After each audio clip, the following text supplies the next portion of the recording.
നിങ്ങളുടെ ഉയർച്ചയും വളർച്ചയും കണ്ട് അസൂയപ്പെടുന്ന ആളുകൾ നിങ്ങൾക്കിടയിലുണ്ടോ? ഉണ്ടെങ്കിൽ അവരിൽ നിന്ന് നിങ്ങൾക്ക് രക്ഷ കിട്ടാൻ വളരെ പെട്ടെന്ന് കഴിയും.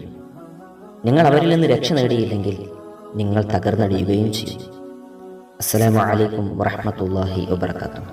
പ്രിയപ്പെട്ടവരെ, നിങ്ങളുടെ ബിസിനസ്സിലെ ഉയർച്ച കണ്ട്, അല്ലെങ്കിൽ നിങ്ങളുടെ ജോലിയിലെ ഉയർച്ച കണ്ട്, അതുമല്ലെങ്കിൽ നിങ്ങളുടെ ജീവിത നിലവാരത്തിലുള്ള ഉയർച്ച കണ്ട്, നിങ്ങളുടെ സമ്പത്തിലുള്ള ഉയർച്ച കണ്ട്, ഏതേത് ഉയർച്ചയായാലും നമ്മെ ആ ഉയർച്ചയിൽ അസൂയാലുക്കളായി നോക്കിക്കാണുന്ന ആളുകളുണ്ടാവും. അത്തരം ആളുകൾക്കിടയിൽ നമുക്ക് രക്ഷ നേടാൻ, നമ്മുടെ ഉയർച്ച കണ്ടിട്ട് നമ്മോട് അസൂയ തോന്നുന്ന, ഞാൻ തകർന്നു പോകണമെന്ന് ആഗ്രഹിക്കുന്ന ആളുകൾക്കിടയിൽ പിടിച്ചു നിൽക്കാൻ, നമുക്ക് ആ ഉയർച്ചയിൽ തകർന്നു വീഴാതിരിക്കാൻ ഒരാത്മീയമായ പരിഹാര മാർഗത്തെക്കുറിച്ച് ഞാനൊന്ന് പറഞ്ഞു തരട്ടെ. നോക്കൂ, നിങ്ങൾ അള്ളാഹുവിൻ്റെ പരിശുദ്ധ ഖുർആനിലെ സൂറത്തുൽ ഫീൽ നമുക്കൊക്കെ അറിയുന്ന സൂറത്താണ്.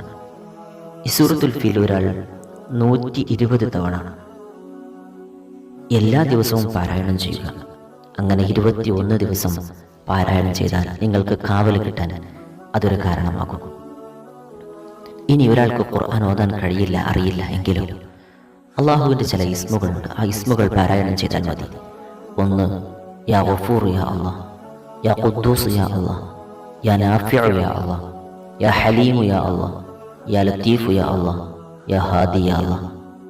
ഒരിക്കൽ കൂടി ആ ഇസ്മുകളൊന്ന് പറയാം. യാ ലത്തീഫു യാ അല്ലാഹ്, യാ ഹാദി യാ അല്ലാഹ്, യാ ഗഫൂർ യാ അല്ലാഹ്, യാ ഖുദ്ദൂസ് യാ അല്ലാഹ്, യാ നാഫിഉ യാ അല്ലാഹ്, യാ ഹലീമു യാ അല്ലാഹ്.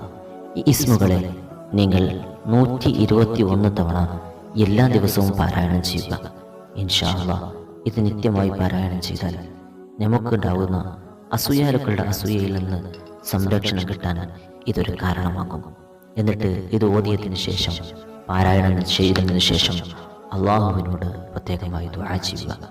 അള്ളാഹു അസൂയാലുക്കളുടെ അസൂയയിൽ നിന്ന് നമുക്ക് പൂർണ്ണമായ കാവൽ നൽകി അനുഗ്രഹിക്കട്ടെ.